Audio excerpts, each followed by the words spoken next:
Hey, how's it going out there, guys? Welcome to BALLBUSTERS. Got a great show lined up for you today. Dealing with the principle, science.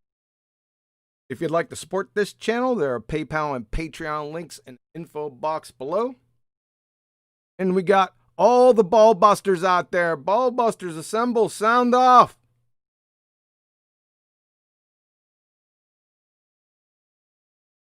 Woohoo! BALLBUSTERS. Yeah, that's what I thought. You see, got my co-pilot. She's vacationing in Tahiti again. I think we got one BALLBUSTER in here. Go ahead, Arwen. Hey, hello. Good evening. How's Or it going? good afternoon for you. Yeah. So we got BALLBUSTERS assemble, and there's only one. That's the way we like it. That's the way we roll here, man. Got each other's back. It's summertime. It's the middle of summertime. Or getting towards the end of summertime, I should say. Yeah, late August or middle of August, people are usually very busy. Yeah, exactly. So those guys are forgiven. I understand. It's just me out here for the most part. I guess I don't have a life. I do have a life, but I put it on hold. You know, sacrifice everything to bring you the show. Right? I'll never stop as long as I take breath. So what's going on out there, Arwen? How's the weather? Warm. It's heat. A lot of heat. And yeah, my show keeps going on like every day as usual. I'm sitting through the heat.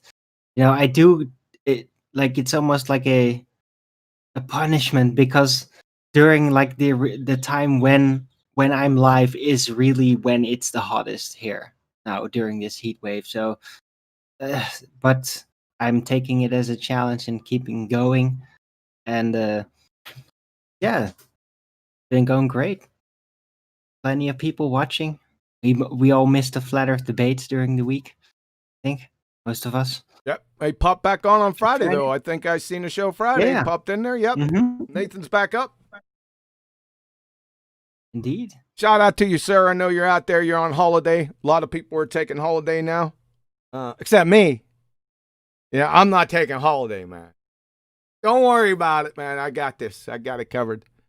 Maybe we can run through it a little bit quicker this evening with everyone on vacation. And that's not a problem because we're going to get down to the actual meat of the issue. Right? And this is what you need, flat earthers out there. This is what you need to simply deconstruct every single pretender clown baltard that you see. Because I've been doing this for somewhere around 4.5 years. I have yet to find one who even understands the scientific method. Right? And what have we been told from the very beginning? Because that's what caught my ear real quick. That in order to believe in the flat earth, you must deny all of science and physics. If I had a dime for every time I was told that, I wouldn't be here. So the next logical question is, since they're implying that, number one, that I have beliefs, and then I must deny certain things, that ipso facto means that they have scientific evidence, right? What? Am I crazy? So when I started asking that, yes, I am. You're crazy for believing them. It's complete projection. They're the ones that don't actually have the science. Exactly. And they know it. Exactly. So that's what I did. I said, okay, where's your scientific evidence? All in. Because I knew they didn't have any. Right? And they still don't. They're still struggling. Like I told you, when I first come out here, they coined the phrase and gave me the nickname Independent Variable John and used to laugh. Actually laugh. I'd say thank you. Right? This went on for quite some time, by the way. Meaning, sounds like an honorary title. Exactly. Meaning they had no clue what it even was. Isn't that scary? Most of them, they're just catching up now. Most of their science education has come from flat Earth. I kid you not. Whatever they know, whatever they're parroting now, they've learned from flat earthers. If you can believe it. I hope you're watching now. And I do this every single time now. Every time I meet up with them, they don't come. Few come near me, even in the arena now. But they know they're going to get the same routine. I do the same thing every single time. Right? And they still don't have an answer. They still get clobbered. Why? Well, it's easy to defend the truth and facts. It takes very little effort. But it takes a lot of effort to pretend you're clown your way and lie. All they can do right now, this is what they do, folks. They play pigeon chess, right? Because as soon as they get a question that they can't answer, and it's usually right out of the gate, then they start over-talking, right? They'll start rumpusing. And then they'll strut around on the board, knocking all the chess pieces over and claim victory. That's exactly what they do. It's been going on for the past 4 weeks in the arena over on 24/7. Shout out to Miggy and Indio and Jose and Jedi over there. Crypto, Chocolate. This is exactly what's been going on. Now, we have a few exceptions to the rule. And not this Tuesday, but next Tuesday, QE Live, there'll be a debate aired between me and a gentleman named Cal. Wait till you hear. This is the exception rather than the rule. And I've never seen this person before. I haven't heard him on the circuit before. He was the exact opposite of what I just said. He was measured. He could critically think. He didn't know all the technicalities. We know that. He didn't pretend that he did know. He answered the questions. He could think on his feet. It's going to be quite shocking, folks. So when I said every single one up until a couple days ago. And like I said, he's not the regular circuit guys. He's just somebody that showed up, right? And I'll tell you, I wasn't the only one that was caught off guard. I was hearing gasps from the crowd. So quite impressive, Cal. I'm going to run that debate, and I hope we meet up again. Yeah, I got some wind of that in the after panel situation over on Friday. That this guy, this newcomer, came in and made quite an impression. Like he really got it. Well, what was that the guy you're talking about? Yeah, what was actually leaching out of him was honesty, right? You could tell the gentleman was very honest. It was self-evident. And that's what was refreshing. Not that he knew the technicalities of everything or didn't know the technicalities. You knew the gentleman was honest. It just permeates right, from his responses. Like I said, the most impressive part, and I even made mention of it during it, that when I'd ask him a question, he was very measured. He wouldn't immediately speak. You can almost hear him thinking about the question before he responded. I was in shock. So, hopefully everyone will join that. And like I said, that'll be next Tuesday. I'll get around to go ahead and taping it and then set it up for the live show, which won't be live. It'll just be that tape debate. All right. I can't see you guys in here. 1 second. We get a few gentlemen in here. We have reasons in here. Brummy's popped in to the show. Let me take you off mute, Brummy. Don't be rumpusing my show now. Go ahead. No, what, got no intention of making a fool out of myself again. I think I owe Arwin an apology and a thanks at the same time. I think when I watched back me fucking going absolutely out of my mind. Hey, watch those F-bombs, man. I got my limit. Sorry about that. what was the word I'm looking for? Yeah, he was very patient, and he took me through the thought experiment. And even when he did give me the benefit of the doubt, I still failed to think critically. And I think what you guys do a great job, and you should keep it up, because even though that a lot of people look down on it and think that it's probably restrictive, but that's how it's meant to be. You can't be bringing your ideas into a scientific debate. So I think you're doing a great job, and just want to say thank you. Thank you. Hey, and I didn't properly introduce you. I just seen you out of the corner of my eye. Reasons, who's called his moniker right now, Reasons, is Brummy or Tommy from a couple of years ago. Tommy jumped on the Flat Earth debate with Nathan, both Nathan and the whole panel, and was very vehement about the globe at that particular moment in time, and was quite vehement with his position. Didn't turn out all that well for him. It led to me toe tagging him officially, right? But he didn't take that personal, and he came back onto the scene. And at first it was a little rough, but then a switch turned on, and he is now, I'm not going to say you're a flat earther, but you're seriously questioning things now. Is that correct? I'm extremely skeptical to the globe, and when I rely on my senses, and I don't experience any. I experience flat and motionless, and I do see some good alternative explanations for the things that we're seeing. So now it feels like I've found out that my girlfriend's cheating on me, and I'm questioning everything about my relationship with her, so my relationship with the globe, so to speak. I'm questioning everything, and I'm finding some inconsistencies. So especially when I watched my behavior on that toe tag video, I was exactly like spiraling, like every glober does. And you guys, Nathan, yourself, and Arwin, tried your absolute best to calm me down, to listen to the question, just to answer it and go through with it.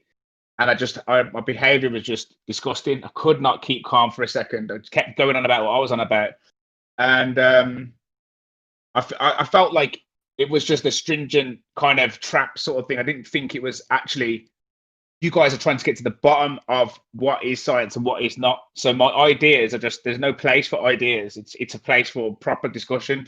But I didn't see that at the time. So yeah, I tried to come into your arena. You fucking literally, I literally went straight into cog this, spiraled out of control again. And then the next day, I give it more thought, come back again, and realize that it's not personal. It's not about what you think or how you feel. It's about what you can prove and what you cannot. And that's it. So I once I really understood that, I had to calm down and start listening and start learning. And I've come on a long way in a short space of time. Yeah, you definitely have. Hey, listen, it's a measure of the man to recognize where when, where, if, how, why he's wrong, and then admit to it. That's all you need to do out there, guys. Be a man, right? Now, before hold on a second, Armin. Shout out to a super chat by Truth Seeker. Thank you, sir. He says, I try to keep up with you, but it's very advanced. So what I do is I avoid making claims or to parrot what you say unless I can explain it. I just refer ballers to yours or Nathan's channel. Outstanding. Exactly. Until you get a good enough science acumen, and we're going to go over a lot of that today, and you keep on doing it, and you know it. It's kudos. Clap to you, sir. Exactly. And Paul, thank you very much, sir. Paul Hall. Truth is only hidden from the one unwilling to see it. So, profound, gentlemen. Thank you very much. Go ahead, Armin. Can I make a short comment? Yep. Thanks.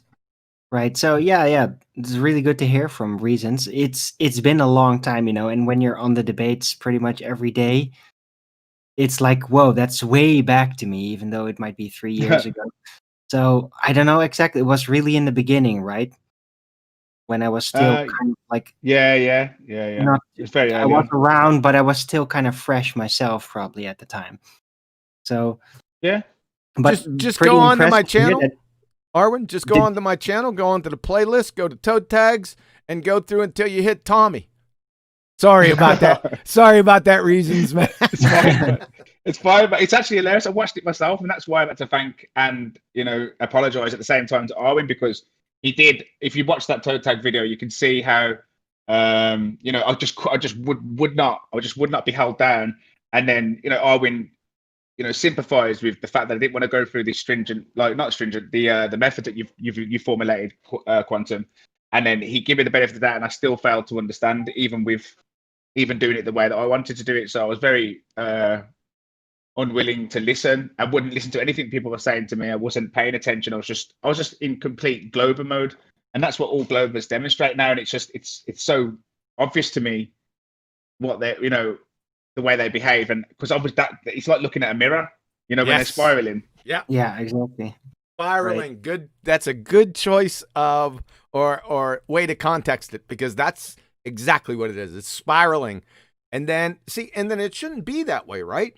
Because what we're trying to do here is find out about the truth of the nature of reality, and tying your personal emotions to it. Isn't that kind of non sequitur? Yeah, it's irrelevant. It's not meant to. It has no place in a scientific debate of what we can prove and what we cannot. Exactly. Or what you understand or what you're thinking or your feelings about it. And that's why I felt like, but on the other side, you feel like, oh, they're being totally unreasonable. Oh, they're only doing this for that. They're doing, and your mind just makes every reason except the true one is that just listen to what someone else is saying for once. You're the one who, we all know what you know. A lot of flat earthers are just looked at as stupid. So the Arwen, for example, I never respected your opinions on things, or Riley's, or Nathan's. I just thought that you guys were wrong. So to have that in the basic of your mind, you just don't give any credit to what's been said, and you just refuse to listen because you think these people can't be right because they believe the Earth's flat. So by default, I was dismissing everything because I felt like I was right because the Earth can't be flat. You were protecting your own dream. You were protecting your dream, and then you feel like you're being attacked because what we're doing is basically, putting the lid off the cover up for yourself. What you're covering up for yourself in order to keep on this amazing dream that's just kind of addictive, Yeah, but so I was wondering. It's been such a long time. Did you have sleepless nights? A certain period. No, but what he did, we're not going to go into the psychology of him. Let's just go off the surface, right, of what he did, which very few people have the capability of doing, is recognizing where they were wrong and then owning up to it, right? That's amazing. That's a very rare quality these days.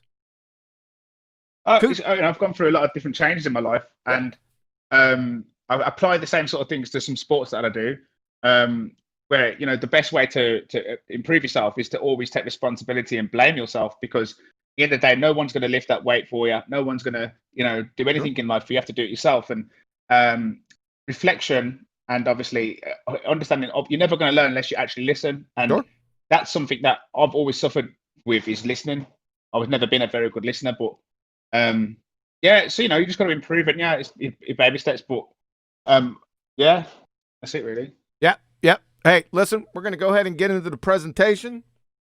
So I'd appreciate you guys if you all go on mute. Mike Discipline, please. We're going to go over the second part, Master of Science, part 2. And my cat is going to muck with me and jump on the back of my chair when I begin the presentation. 1 second.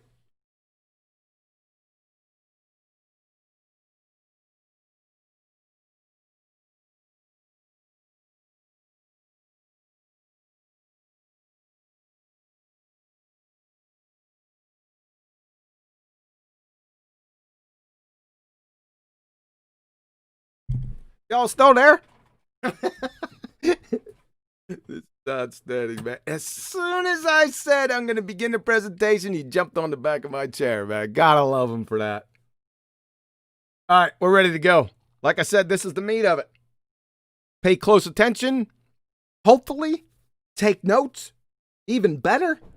If not, make sure you come back and review this. because this gets right down to it. Let's start off. The king of the scientific method is experiment. It's birthed from the queen hypothesis, which is birthed from the first step of the scientific method. Observe a natural phenomena. The critical indispensable steps are observe a natural phenomena, formulation of a hypothesis, 3, experiment. I don't care what people say. There's different scientific methods. They'll just say that ambiguously. In some disciplines, you'll find different steps. They're not all that different in between 1, 2, and 3. You'll have literature review, data analysis. Sometimes those steps are separate, collect data, and then analyze. Those are just the logistical and admin steps, right? They don't have any material impact. They don't make these 3 indispensable steps any different. If these steps are not found, then guess what? It ain't science, baby. It's pseudoscience, especially if it's masquerading as science and it doesn't have these 3. Why? Well, you cannot have science, natural science, without these. 66% of the experiment is the hypothesis. 50% of the hypothesis is the natural phenomena observed. Can't get away with it. You can't get out of it. You have to have these 3. That's it, period.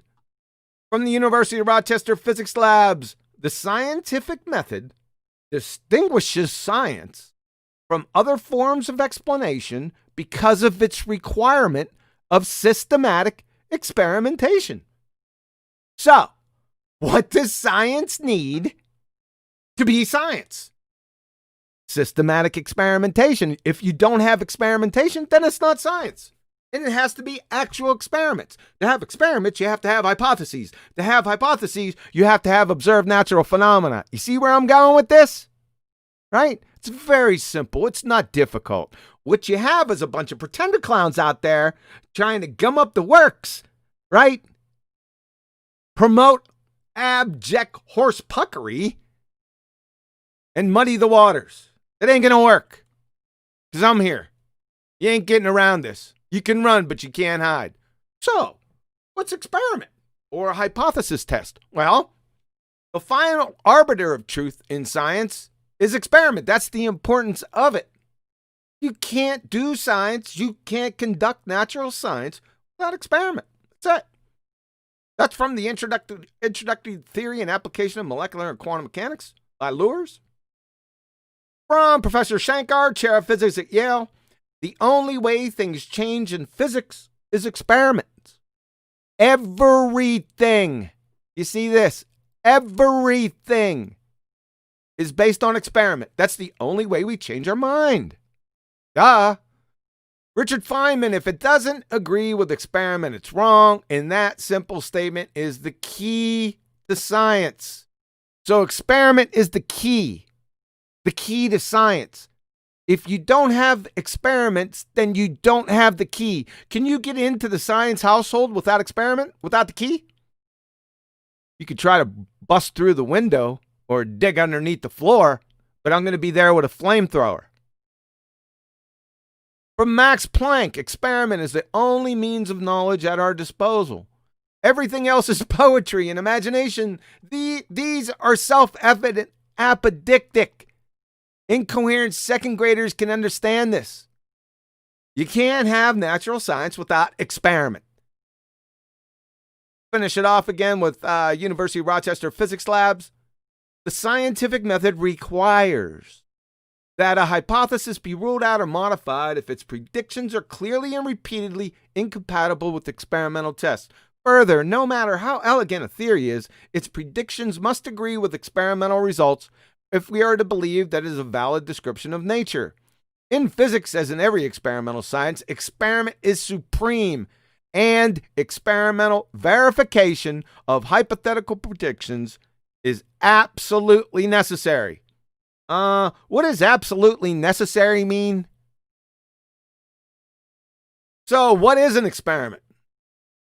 From Penn State University, there should be 3 categories of variables in every experiment: dependent, independent, and controlled or constant. The dependent variable, the effect, result, that's the prediction. Excuse me. Independent variable, the cause, that which is varied or manipulated by the scientist to produce the effect. And control variables that are held constant, so as not to confound the test. You don't want anything getting involved in the independent-dependent variable relationship. So you have to be hypercritical, hyper on top of the game, and control all variables around your experiment. Experimentation, this is from explorable.com. They're a research organization. There are 3 important variables you have to remember when you're designing your experiment. Independent, dependent, control. Wow, pretty much the same thing. They must have cherry-picked this off of Penn State, right? Institute of Physics. When planning an investigation, students need to identify the variables that they consider significant and then select the ones they want to look at for cause and effect.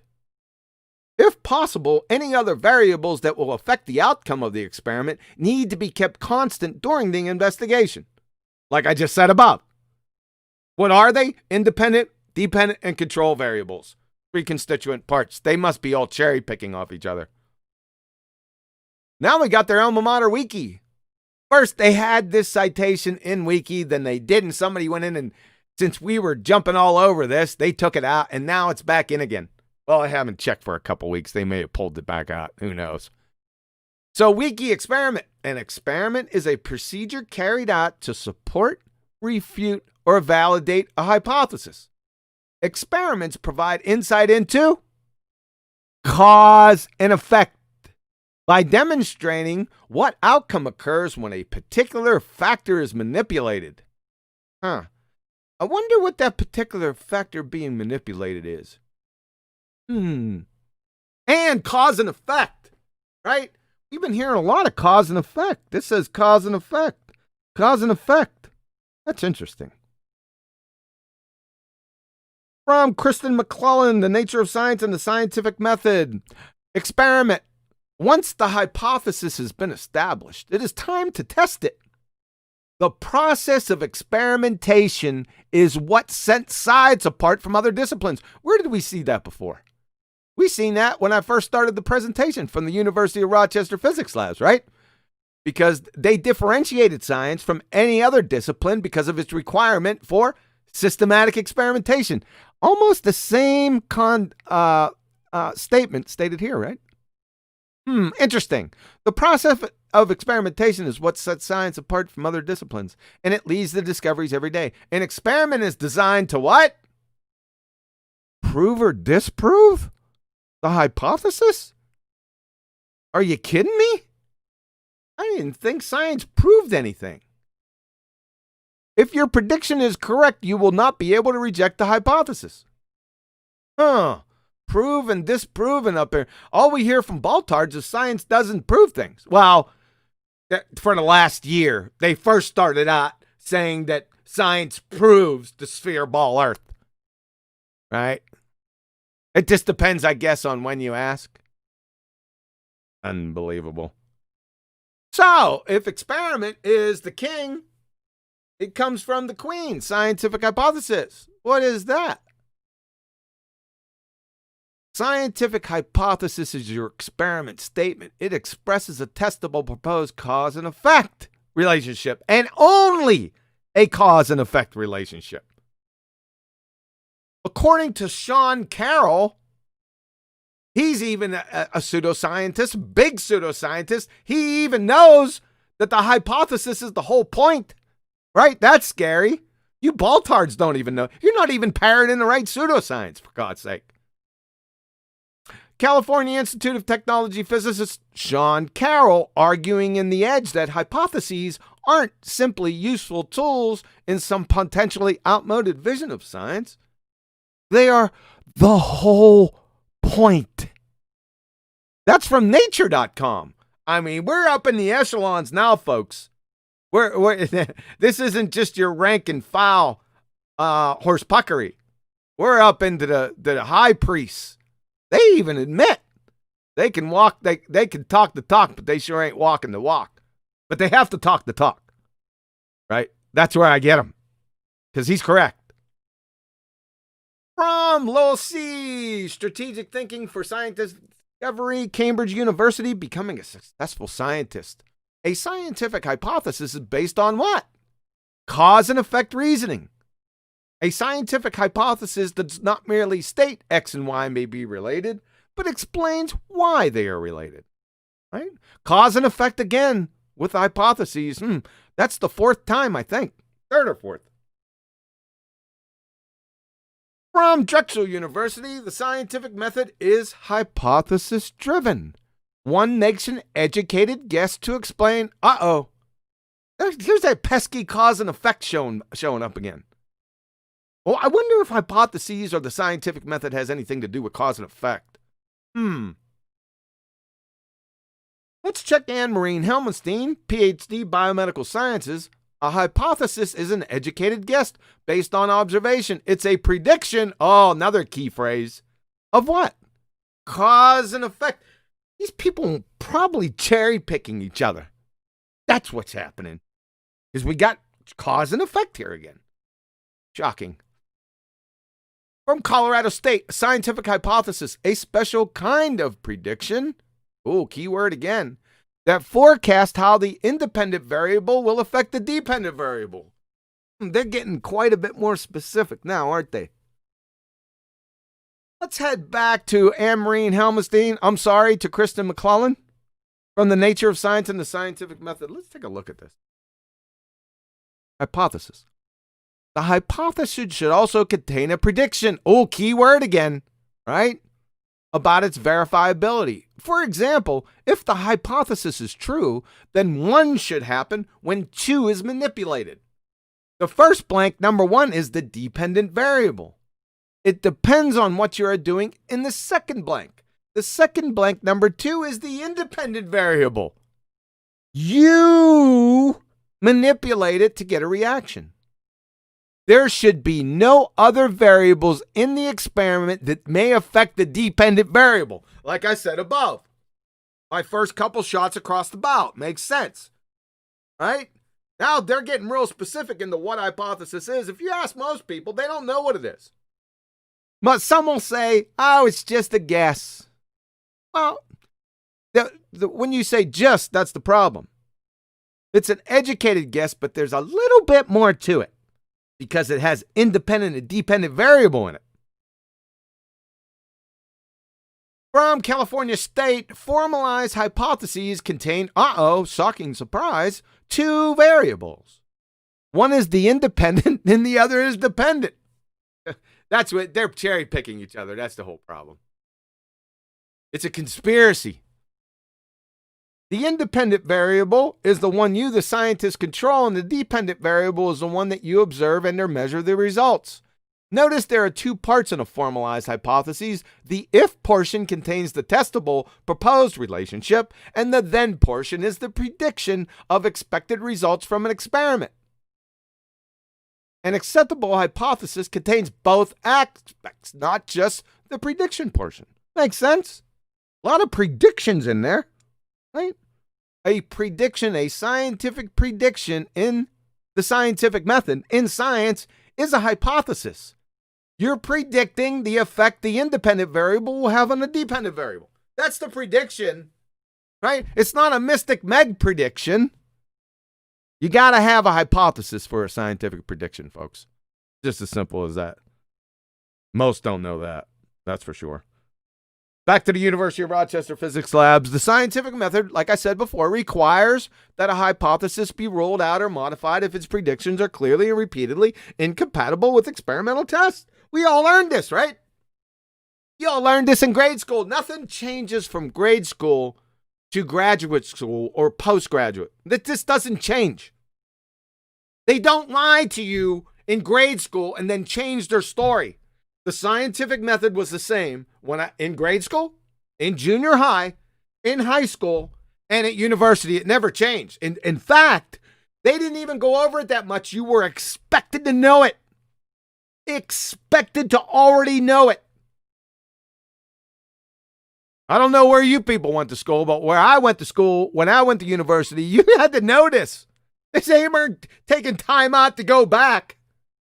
This is an independent variable class. No. Everyone knew it. Or they wouldn't have been there in the first place. You got that, pretender clowns? From Colorado State again, a scientific hypothesis, a special kind of prediction. It's a special kind. It's not a Mystic Meg or Nostradamus prediction. Those are predictions too. So all you do is equivocate. You try to sneak that word in, right? Well, we can predict. Really? What was the dependent variable? Right? Then the name calling and the pigeon chess ensues. Clown shows. And you think no one can see you? You're not cloaked. But let's get specific here. From North Carolina State, in an experiment, the independent variable is the variable that is varied or manipulated by the researcher. Not by nature, not out of its own volition. Manipulated by the researcher. Can you read? And the dependent variable is a response that is measured. An independent variable is the presumed cause, whereas the dependent variable is the presumed effect. We have an antecedent-consequent relationship. The IV is the antecedent, whereas the DV is the consequent. That means no IV, no DV. Because the IV is the antecedent. Right? This is what makes it a cause and effect relationship, because buried within the hypothesis, the independent variable is the cause and the dependent variable is the effect. That's why it's only a cause and effect relationship that we deal with in science. Actual science. A scientific hypothesis is a supposition. Oh, well, what's a supposition? From Merriam-Webster, something that is supposed. A hypothesis. A valid scientific hypothesis establishes a tentative, possible, i.e. supposed, cause and effect relationship, which will either be confirmed or invalidated by the experiment. It's only presumed or supposed in the hypothesis. We're going to find out if it's the actual cause in the experiment. It doesn't stay the presumed cause forever, ever, and ever, amen, just until you test it. Then it's either the cause or not. The cause and effect relationship is supposed. However, the independent variable, the cause that it's existent, isn't supposed. It's a very important point. For example, alternative hypothesis. Given otherwise healthy type 1 diabetes patients, the lack of insulin will lead to diabetic ketoacidosis, right? That's a valid hypothesis. The independent variable or the cause is an insulin or the lack thereof. The dependent variable, the effect or the prediction, is diabetic ketoacidosis. Now, here's the rub. You see, I'm not supposing or assuming the existence of the independent variable. It's insulin. Right? It most certainly exists. It has to for me to manipulate it. The supposition is its effect. These clueless pretender clowns are so ignorant and desperate because their incoherent goose is cooked. They think because they see the word presumed or presumption for the independent variable is the presumed cause in the hypothesis, that then greases the skids and allows them to float presumptions or assumptions, sphere Earth, spinning Earth, dark matter, dark energy, blah, blah, blah, right, as independent variables, whatever they dream up. This is absolutely shocking, the Dunning-Kruger level here. They're all pretender clowns. The independent variable's effect is presumed, like I said. It's getting ready to be tested. That's what's keeping it in the presumed status. See the experiment, not the cause, the independent variable itself, not presumed. Like I said, next block of instruction, how to say the on Tuesdays. Let's give you some examples, hypothesis examples. Heat will cause water to boil at 212 degrees Fahrenheit, 100 degrees Celsius. We're going to put a caveat in here at 1 atmosphere of pressure, 101 kilopascals or 14.7 psi. Right? The reason why this part is in here, this last part, is because pressure, temperature, and volume are always related. Right? That's why I added this last part, just for clarity. Right?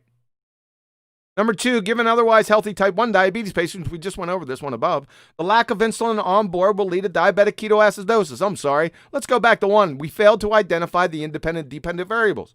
So, heat will cause water to boil at 212 degrees Fahrenheit, right? So, the dependent variable obviously is water boiling. The cause of that water boiling is heat. Number 2, given otherwise healthy type 1 diabetes patients, the lack of insulin will lead to diabetic ketoacidosis. The dependent variable here is diabetic ketoacidosis. That's the effect. How are we going to get it? Lack of insulin, baby. That's the independent variable. Pretty simple, right? 3, if the which path information is known or can be known, then we observe wave function collapse, no interference matter existing, right? Wave function collapse is your dependent variable. What is the independent variable here? Information known or not known. You either know it or you don't. It's either 1 or 0, black or white. Last one, 4. If vitamin C intake is crucial to collagen integrity in humans, then eliminating vitamin C intake in humans will cause scurvy. What is the dependent variable or the effect? Well, it's scurvy. What is the independent variable or the cause? Vitamin C intake or the lack thereof. You see how easy it is to make this is simple. If you have a viable how, why, cause, and effect question in nature, you can put together a hypothesis in less than 10 seconds. That easy, folks. Now we got a couple problems that arise. I don't think this is intentionally muddying the waters, but there are different hypotheses, right? And different experiments. They're not all of the same color. They have the phrase in them, and it's just used in terminology. They just have the word. And they try to piggyback off the original meaning of the word, and it doesn't work all that well. And I'll show you a couple examples here. A complex hypothesis examines the relationship between 2 or more independent variables and 2 or more dependent variables. Right? Ruh-roh, that's a problem. Because if we're looking for a cause and effect relationship and we have more than one variable, how are we going to ever know or isolate it that it's one or the other or a combination thereof? That's where the problem lies with complex hypotheses. From the University of Texas Health Science, there can only be one independent variable and one dependent variable in an experiment. Everything else that can impact the experiment must be kept constant or controlled. These are known as controls. See the difference here? So, a complex hypothesis is not an actual hypothesis, and it can never, ever turn into or become an experiment. Why? Because there's 2 or more independent variables. Well, in an experiment, you can only have one. See it? Also, the complex hypothesis nonsense is employed by epidemiological studies. They deal with correlations. Now remember, the scientific method I told you only deals with cause and effect relationships. And as we all know, correlation doesn't equal causation. From Cornell University, epidemiological studies can never prove causation. Epidemiological research is keen on correlations. That's why I brought it in here. Right? Most people call these experiments. They're not. Epidemiological studies can never prove causation. There's your proof right there, because actual hypotheses or experiments, I should say, definitely prove or disprove cause and effect relationships or causation. I could just stop right there. We'll continue. That is, it cannot prove that a specific risk factor actually causes the disease being studied. Epidemiological evidence can only show that the risk factor is associated, i.e. correlated, with a higher incidence of disease in the population exposed to that risk factor. The higher the correlation, the more certain the association, but it cannot prove causation. It is not a viable experiment or hypothesis. That's it. You cannot interchange this with actual scientific experiment. It's just not it. Another one that's good, this is being brought up. I heard it earlier this week. I was shocked. I heard it, it's piecemealed. For the last 4.5 years, you'll hear this sometimes and not. Some numpty will come in talking about, well, math is science. That's where you got your independent and dependent variables. Really? This is really numpty. Thank you for hammering your head in with a spade shovel. Unsolicited. Back to Anne-Marie Helmstein, math variables. A variable, listen closely. A variable is any factor that can be changed or controlled. In math, a variable is a quantity that can assume any value from a set of values. A scientific variable is a little more complicated. Plus, there are different types of scientific variables. That's the difference between scientific variables and any mathematical variables. They've got the same name, this variable thing, right? But they're not the same animal. That's where you're getting confused, baltards. This is where I jack your yard. Right? Look at this one. A variable is a quantity that can assume any value from a set of values. Independent variables can't assume any value, and they're not values anyway. My word. Dependent variables can't assume any value, and they're not values. Unbelievable. Scientific variables are associated with the scientific method, obviously. Variables are things which are controlled and measured as part of the scientific method. That's what the scientific variables, are different from math variables. I mean, this is, 4th, 5th grade at best? Let's go through what an independent variable is. From Penn State University, independent variable, it is what is varied during the experiment. It is what the investigator thinks will affect the dependent variable. From Colorado State, independent or manipulated variable, the variable changed by the scientists. What the investigator is testing. You see who it's changed by? Very specific, right? Again, University of North Carolina. In an experiment, the independent variable is the variable that is varied or manipulated by the researcher. Again, not by itself, not from nature. Nature doesn't have purpose. It's not thinking. And the dependent variable is a response that is measured. An independent variable is the presumed cause, like we talked about, whereas the dependent variable is the presumed effect. The IV is the antecedent, whereas the DV is the consequent. A lot of people have problems with antecedent-consequent relationship, like necessary antecedent-consequent relationships, differing from sufficient causes versus necessary. Yeah. You need a lesson in logic, by the way. Institute of Physics, again, listen, this is, if you can't get this, I can't help you. Independent variable, the variable that is deliberately, on purpose, changed by who? Changed by the researcher or the experimenter. University of Southern California, the independent variable, the variable that is stable and unaffected by other variables you are trying to measure. It refers to the condition of an experiment that is systematically manipulated by who? The investigator. It is the presumed cause.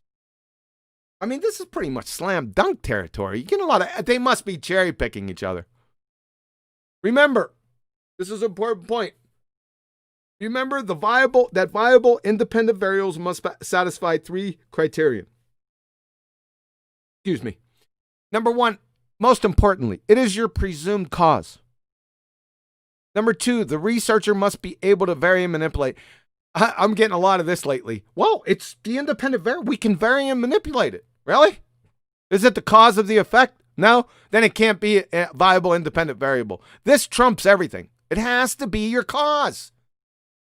It has to be. Just because you can vary and manipulate it doesn't make it a viable independent variable. It must satisfy all three criterion. All three. The third one, the independent variable must demonstrably exist before you can use it in an experiment, right? Makes sense? If something doesn't exist, it's not the cause of anything, and you damn sure can't vary or manipulate non-existence of something. Like I said, all three criterion must be satisfied, not just one. We went over this before. Height, depth, width, length, distances, and time. These are all concepts, folks. They're not viable independent variables. Give you some examples. Number one, the submarine was crushed at a depth of 10,000 feet. Did depth cause the sub to implode, or was it pressure? Number two, the gentleman was so obese he measured 1 meter wide. Did width cause obesity, or was it laziness combined with excessive caloric intake? Number three, over the course of the night, the sun suddenly appeared above the horizon. Did time cause the sun to appear above the horizon? Does time cause the difference of scores between the first and third quarters? Does time cause the turkey to be cooked on Thanksgiving?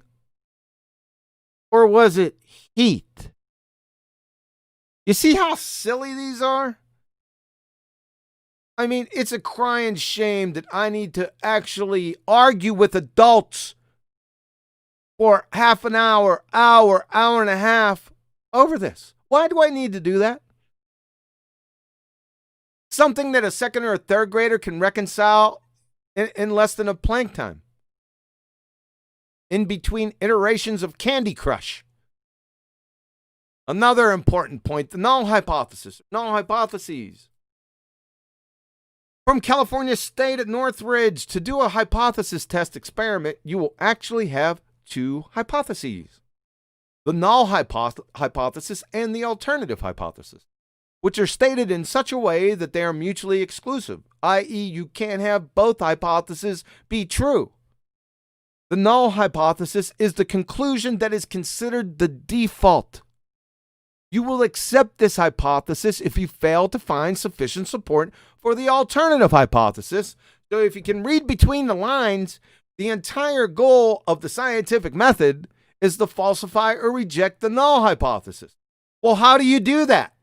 Well, with the scientific method, you directly test the alternative hypothesis. Because if it fails, guess what? Yeah, that's what I thought. Jeez.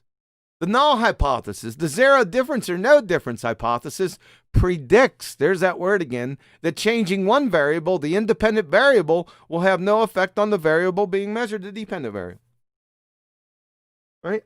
This is pretty self-explanatory, folks. Null, zero difference. What does null mean? Zero difference or no difference. Right? There's no cause and effect. Whereas in the alternative, you're postulating a potential cause and effect. Well, if there is no cause and effect in the alternative, then there's no difference. The null hypothesis stands. If the alternative hypothesis fails, guess what? Where you don't validate a cause and effect, or you do validate, what happens when you do validate a cause and effect relation in the alternative? Then guess what? You immediately ipso facto falsify or reject the null. That's the whole point. Experimentation. Unbelievable. That's what they mean when they say, all we do is try to disprove things. No, you don't. No. You're talking about the null hypothesis. The whole goal is to falsify or reject the null. And the only way to do that is to validate the alternative. That's what you mean. But you're parroting wiki. You have no substance. You don't know what that means. You're just parroting. Mindless. Science only disproves things. Well, let me give you a news flash, sunshines.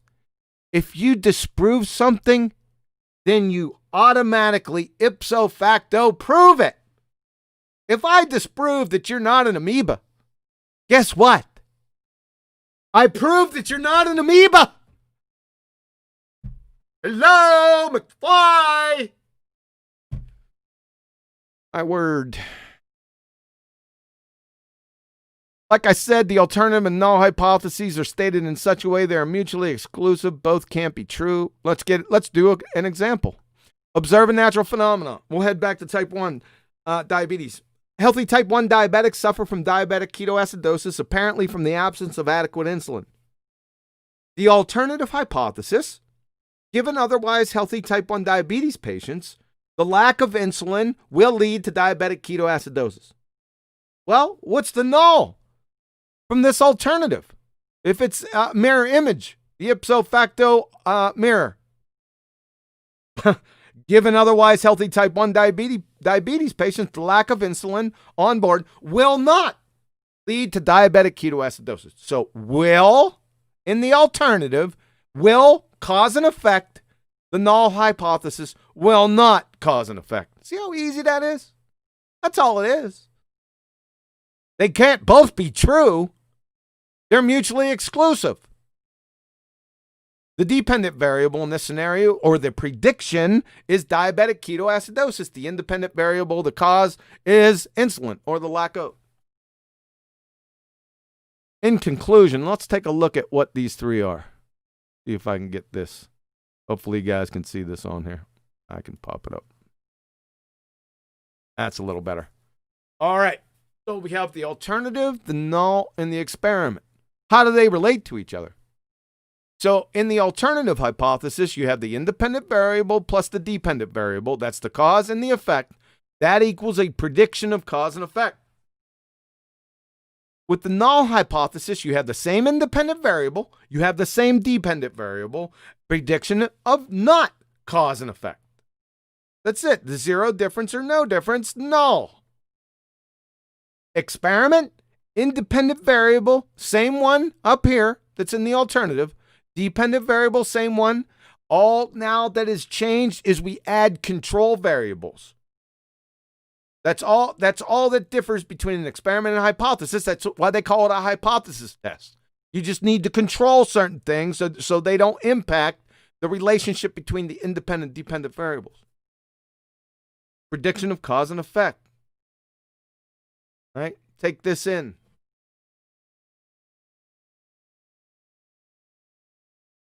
Let it marinate. Besides, it gives me a chance to drink water. All right, so the entire goal of the scientific method is to elucidate or reveal cause and effect relationships. The whole goal. That is explanation by demonstration of hows and whys. That's what scientific theories are, not describing the whats and the is's. That's not science. We don't want any descriptions. Okay? Now, it's okay to describe. I'm not saying that. Let me take that back. I'm not saying that descriptions are evil and bad. I'm not saying that, and you shouldn't do them, right? It's perfectly reasonable to describe. Just don't call it science. It's not. Any moron can describe something using any convention they dream up and get people to agree on, right? Anyone can do it. The village idiot can describe something. We're not in that business. We're into science. We're into explanations by demonstration. The demonstration is the experiment. Explanation is the hows and whys. Descriptions are whats and is's. That's the big difference. There's a giant abyss between these descriptions and explanation that can't be breached. Let's test it out. So, I'll give you a few scenarios. Identifying a mitochondrion or a Golgi apparatus, et cetera, in eukaryotes, is that science? You have to ask yourself a question. Identifying mitochondrion or Golgi apparatus? Is that a what is question or a how, why explanation, cause, and effect? Looks like a what is question to me, but it sure sounds sciencey, right? It's not friggin' science, folks. It's not. Identifying the spin of an electron. Is that a what is question or an explanation, how, why, cause and effect question? Looks like that's a what is question to me. Boy, it sure sounds sciencey, though. Right? Is this science? Did this go through the scientific method? Where's the hypothesis? You'll never have one. It'd be easily sprouting broccoli from your armpits to get a hypothesis with this little guy, identifying the spin. It's not dealing with cause and effect. Ain't science, folks. Sorry to break it to you.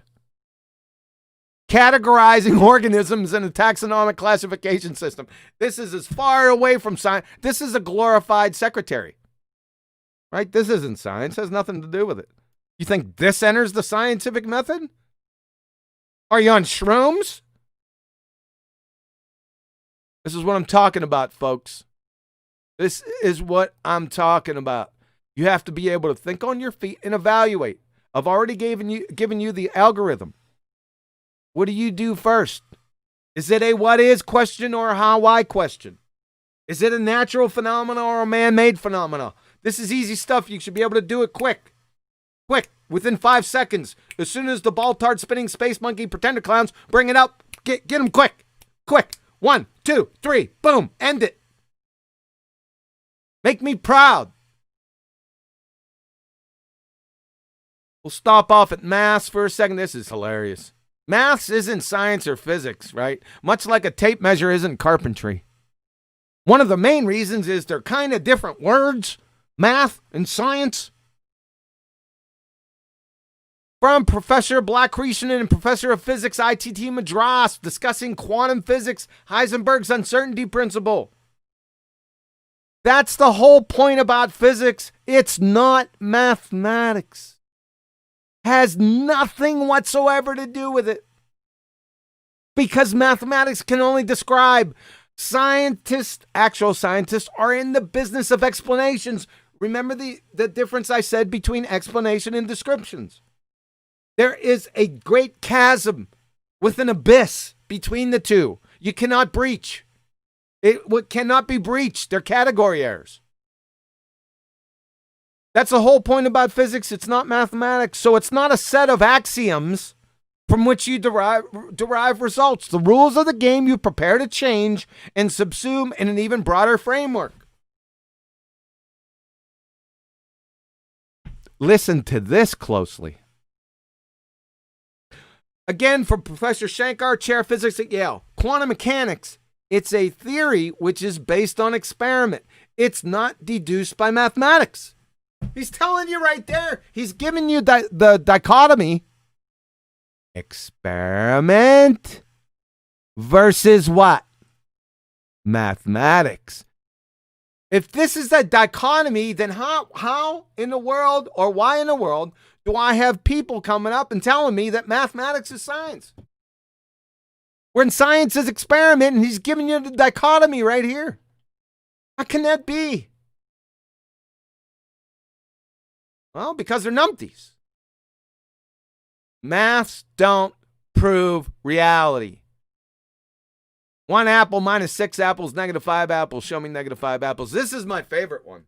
I used to get them back in the day with this evolutionists, right? Because they also used their little, that's where the ballers got all their math. Math is science. Math is reality. Really? No, math is science. Okay, well, as soon as I said germ theory, they would have to acquiesce. Because I would say, is germ theory science? They must acquiesce and say yes. That being the case, germ theory guys, being science, give me the equation for germ theory. You want to hear the name calling after that, right? But it perfectly follows. If science is math or math is science, then you must have a equation, the germ theory equation. Oh boy, did they go down in flames in that. I don't know, folks. I can't get any more simpler. I can't break this down any further. Math is immaterial. It's abstract, rigidly domain specific, and at best merely describes, like I'm telling you above. It explains exactly squat, nada, niente. Conversely, actual scientists are in the business of explaining phenomena by validating and invalidating cause and effect relationships between independent and dependent variables via rigorous hypothesis testing. See the difference? Can you show one case in all of history where mathematics caused any phenomena? Can you do that? Well, no, because it's non sequitur. Can you show the laws of motions, equations causing a billiard ball to roll across the table? I like this one. This was an oldie I used to bring back up, bring up back in the day. According to mathematics, there's an infinite distance between point A and point B. It's called Zeno's paradox. That is, if I shoot an arrow from my back porch to the tree 20 feet away, the arrow should never reach the friggin' tree. Just based on mathematics, right? We got it. We got it blocked off. Just mathematics. That's it. Can't get around this, right? Because you can, conceptually in mathematics, you can half the number forever, infinitely. Of course, infinite doesn't have any basis in reality or mathematics, by the way. Just a concept. Here's the favorite one, right? I busted this out last night. It's been a while since I busted the whole list out, but we'll go over them. Right? Models. If you had a dime for every time Baltards appealed to models, right, you wouldn't be here, would you? No, because they just, models. Why? Where would they get that? Well, from Wiki. That's where they get it. They just mind their entire epistemology. That is, the theory on how we know things is Wiki. If Wiki would all of a sudden shut their doors, right, there would be no more Baltards out here. They might last for a week or so, some of the things they copied off it, but, give it 2 months, there'd be no more Baltards because they can't parrot Wiki. They don't know how to research. They don't know what science is. But I digress. Models, right? Well, let's take a models are just reification fallacies. If you use them to prove your reality, they're reification fallacies. From their alma mater Wiki, let's use their own words or their own source to destroy them. Reification, also known as concretism, hypostatization, or the fallacy of misplaced concreteness, as a fallacy of ambiguity. When an abstraction, that is an abstract belief or hypothetical construct, is treated as if it were a concrete real event or physical entity. In other words, it is the error of treating something that is not concrete, such as an idea, as a concrete thing. A common case of reification is a confusion of a model with reality. The map is not the territory. Now, what they're not saying, if you pull out a map and find your way to your destination, they're not calling that reification, right? It's using that map and only that map to prove the nature of reality. Does everyone follow that? And a couple people said this, more than a couple people. They said, we don't think that we live in a model. We never said that you did. That's not what we're talking about here. That's not a reification fallacy. That's batshit insane, right? That's not what we're saying. You don't understand the argument brought against you. We're not saying that you're saying that you're living in a model. No, we're not saying that. We're saying that you're using your model that you created, that you conjured, as proof of the nature of reality. That's reification. Do you get it, sunshines? Well, what are models? Let's define this monkey. Let's see how many different ones we got. Let's go to Stanford. This is hilarious, folks. Listen to this. Models in science. We have probing models, phenomenological models, computational models, developmental models, explanatory models, impoverished models, testing models, idealized models, theoretical models, scale models, heuristic models, caricature models, didactic models, fantasy models, toy models, imaginary models, mathematical models, substitute models, iconic models, formal models, analog models, and instrumental models. What? What on earth is this? So guess what I'm going to ask you? I'm going to ask you what model you're talking about, and then I want you to explain it. You don't know what it is. Hell, they don't even know. In the same reference, from Stanford. Listen to this, folks. Models play an important role in science, but despite the fact that they have generated considerable interest among philosophers, there remain significant lacunas in our understanding of what models are and how they work. Can I ask you a question? What does lacunas mean? Right? What does lacunas mean? I'll tell you. A blank space or missing part, a gap. So significant missing parts, blank spaces, or gaps? Yeah, sure sounds like science to me. You're done. You're finished with your fairy tale models. Unbelievable. This is what an actual scientific model is. Hold on to your hats, folks. You ready? From the University of Indiana Chemistry Department, listen closely. The important point that Becker introduced is that the explanation of a natural phenomena, i.e. model, theory, they equate these two, but I digress. That's a train wreck. Must be testable by experimentation. In other words, this is the key. In other words, once a model is proposed as an explanation of a phenomena, it can only be considered a scientific model if it can be objectively tested by experiment.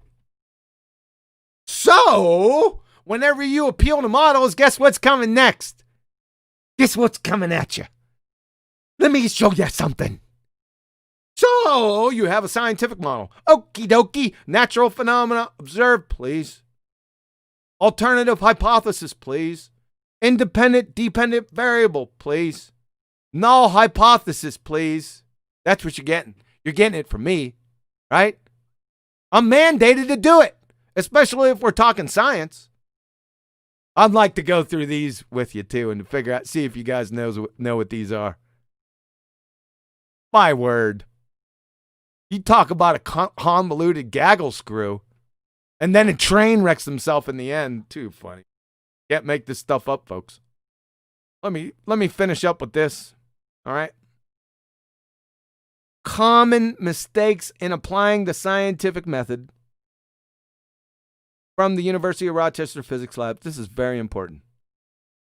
And well done. The most fundamental error is to mistake the hypothesis for an explanation of a phenomena without performing experimental tests.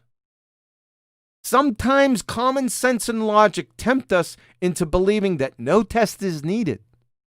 There are numerous examples of this dating from the Greek philosophers to present day. So what is so funny here is that we're not even getting these guys. They don't know what these are. I'm talking about the pretend clown baltards. They don't know what those are. We ain't getting those. We're just getting this. All we're getting, and they say it's, do you think, is science explanation? Is the scientific method explanation? Just explanation? Because that's all you're giving us. What's your explanation? I don't know, but what's your explanation? Can you please explain this? Right? That's all we hear. Can you explain this? How does this work? Can you explain? No. I don't know where did you get that from? Did you get that from Evo-tards? Right? Explanation. Everyone has an explanation. Just go down to the street corner to your average village idiot, common one. He'll give you an explanation. No problem. I'm sure he'll give you hundreds of explanations. Explanations are what they're saying here. Explanations are worthless. Even if it's a hypothesis, it's still worthless at this point. Why? Because you haven't validated it. It's the just so story. If it's all you got is your mindlessly parroting Wiki Discovery Channel just so stories, and you call it science, are you insane? Baltard, space monkeys, are you insane? That's rhetorical, but that's because that's what you do. I don't even have to go to that. I already said that. Didn't even look at it. That's what you do. What are we going to do with you? Huh? Besides embarrass you. Right in front of everyone. Your mother, the audience, everyone. Just embarrass you. You're going to try to get out of it. You're going to start squawking, doing a little pigeon routine over the chessboard, knocking all over the pieces over, right? That's what you're going to do. I'm going to rip your friggin' feathers off for masquerading, being pretender clowns. Pretending to be something that you're not. You're finished. Questions, comments? Pluck 'em, John. Pluck 'em. Sorry, got wound up there in the end. Great presentation. I actually managed to follow most of it, despite it being kind of long. It was really to the point and structured. And yeah, I actually kind of wanted to ask somebody, hey, could somebody do a refresher on the different fallacies and all that? And yeah, I got what I wanted. You're Just welcome. be part of the BALLBUSTERS team. Yeah, I just love it when you done the chicken one and they go, model! Because they literally come out of it just like that. Dude, I got to add my pieces of flair, man. I mean, this stuff, is pretty dry. So, got to add a little passion behind it. I think it's self-evident, apodictic. Everyone knows this, right? Everything that I went over, yeah, they may not know that the small, minor detail specific, okay, what's an independent variable, this and this, and, the little nuances and stuff. But everyone knows this. If you went to school, you know this. You know 90% of what I just said. You know it as absolutely true. Most people have conducted experiments. They had to, right? A lot of people haven't. It just depends on when you graduated high school. I understand that. But back in the day, we had to do experiments. We had to identify the dependent and independent variables. We had to do all that stuff. We had to conduct the experiment, provide our results, right? And if we did it wrong, our science teacher made us do it again, right? Till we got it right. That's it. This is very simple stuff. This isn't rocket science, man. This is launchpad security. Right? Or standard of education. It has really degraded over the decades. So. All right. It looks like all the ballbusters. Dude, I said assemble. It's me and Arwen. Arwen, thanks for showing up, man. I appreciate that. I understand. I'm not going to dog those guys out. I know the deal, right?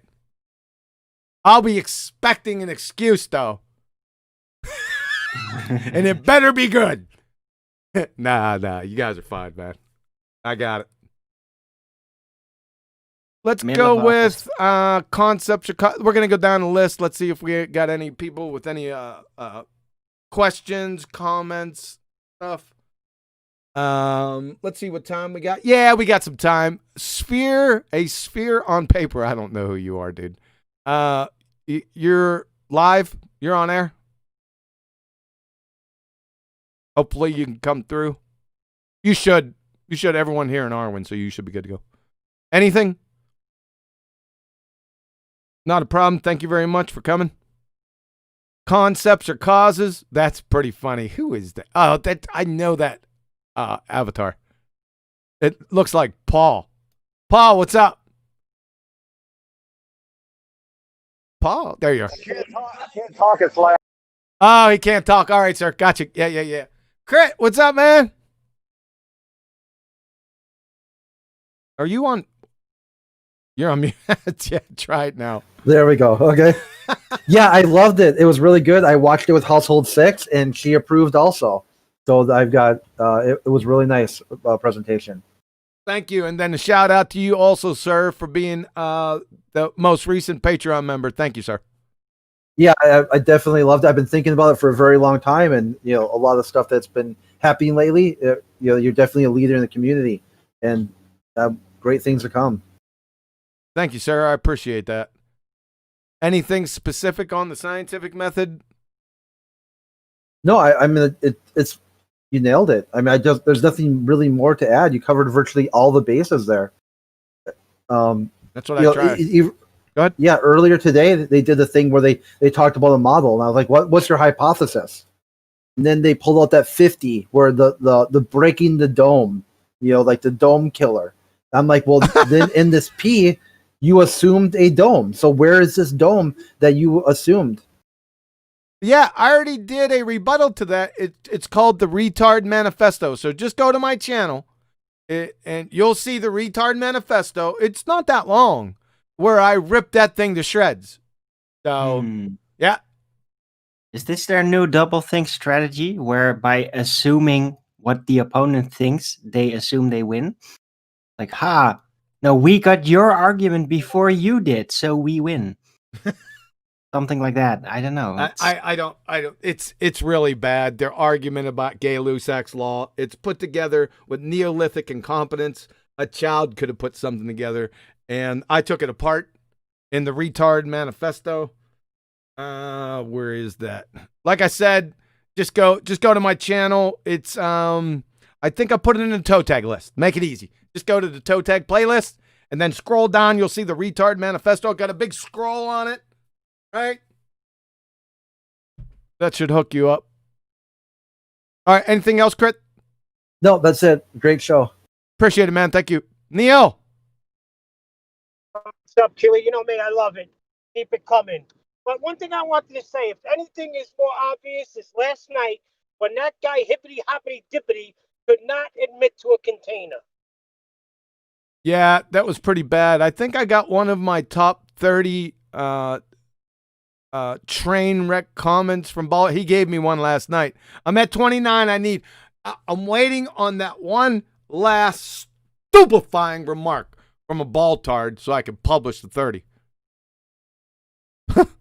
It's wait till you see these guys. All right, hey, thanks a lot, Neil. Reasons. Yo, what's up? What's up? What's Hello? up? What's Can you hear up? What's up, Rumi? Go ahead, man. Any comments, concerns, questions? Doesn't have to be all roses, man. If you found something in there that looked strange to you, speak up. Anything that looks strange to me? I'm trying to think. I was having some conversations today about boats going over the horizon. I said that everything seemed to converge up to a point, and from how I understand it, the horizon, anything past that horizon will appear to be going over a curve, but it's just the way your viewing angle seems to obscure it. And that's why people are zooming into them and bringing the boat back, because it's basically how people used to be fooled in the day that it was going over a curve. But when you zoom into your full range with the equipment you've got and you see the horizon there, the way that I believe it to be is like, as long as your viewing angle to the horizon, anything beyond that point will give the illusion that it's going over a curve. So I was arguing with everyone in Gen Panda server about that, and I just don't think they want to concede the idea that if you can stand at the beach and watch them go over an apparent curve, zoom in, you can see it again, and then you zoom into that horizon, then it goes over again. Why are you assuming a curve? I mean, obviously that's what they've made the mistake. These people that done this in the past, and I don't experience a curve when I'm flying over it. I never see no 66-foot drop in 10 miles. I don't see any curvature, so it makes sense to me that it's just somebody that saw something like that and jumped to the wrong conclusion, and that's what the whole world's gone with. There you go. Is there any science in that? I don't think so. No, these are just some conversation I was having earlier. Should be, right? Because they're promoting a cause and effect relationship, correct? I guess so. Yeah, because they're saying, well, ships eventually disappear bottom up over the horizon due to what? The curvature of the Earth, they say. Exactly. That's a cause and effect relationship. Of course, you can't do anything because you can't manipulate your cause. So it's actually outside of the remit of science. So they'll never validate it. They can only impose their worldview on their observation. Make an observation, then, but the worldview's already in the bullpen. But it's really already established. It already started, and it's in the bullpen at the same time. That's what they got back there, just waiting there. So they have their fairy tale worldview, and then they just observe and declare. Of course, it marries straight up with their world. That's what they do. That's a trick, right? Yeah. The important point with that's not science at all. There's no science in that. That's my point. Yep. Yeah. Anything else? Anything else concerning the presentation? Hypotheses? Oh, Go ahead. I was wondering I did think, like, is there anything that I could do to, like, get, to see the effects of it? But you did demonstrate it pretty much. You covered every sort of aspect. Like, you put up examples of, like, cause and effect relationships in your demonstration. So it kind of that was one thing I was going to ask, but you covered it in your presentation. So I was just like, oh, okay. Yeah, sweet. Yeah, in fact, go back and I always like to use specific examples to demonstrate the point, because just going over didactic stuff, I mean, you got to actually present demonstrations. Now, obviously, I'm here on the internet, in a voice channel. I can't actually physically demonstrate something to you. However, most people get the idea. If I put it into words, that they've either seen this before, or this is quite practical to do. They can do it themselves. It follows logically. Right? Yeah. All right, cool, man. Anything else? Yeah, I think somebody mentioned in the room about Hibbity Hobbity spiraling last night, and he couldn't even what's the word I'm looking for? He couldn't even concede about container, and he what did he introduce? Do I want to ruin what he said? With the number 29? Yeah, it was a question. It was like 3.5 hours asking the same question. How can you weigh a gas? Oh my god, his answers were just those And hilarious. then Zanuck gave the answer. Oh yeah, Zanuck, yeah. He's in the room with us now, isn't he? He's not speaking in this room. Oh, okay. Yeah, that was hilarious. How can it take 3.5 hours to answer a question? It's like they don't want to commit to something because they know then you've got them. So they just run around like headless chickens. Yeah, and talk about atomic weighers. That's the one, atomic weigher. Oh, fucking hell, man. I've never ever heard or seen of an atomic weigher in my entire life. Yeah. That made the cut. Just want everyone to know, atomic weighers, that caught my ear. Unbelievable. All right, Reasons. Thanks a lot, man. Appreciate you coming, man. No worries, man. Thanks for having us. Yep. Rob. Wait a second, Rob. I might have. Go ahead, Rob. So you don't understand. Yeah, I know. Tony Fauci calls himself a scientist. Who? Tony Fauci calls himself a scientist. Whatever. Yeah, exactly. Well, does he have any? No. Great presentation, John. Thank you. It was spot on. They don't understand. I misspoke in the beginning by saying you don't understand. No, that's fine. I'm used to it. Great job. I thought it was a Rumpus entry. Just don't understand. But then you didn't completely Rumpus after that. Yeah. We're good. Good one. Is that it, Rob? Yeah. Great stuff, man. Thank you, sir. Let's go to Skeptical. What's up, man? Yo, bro, absolutely brilliant. Thank you again.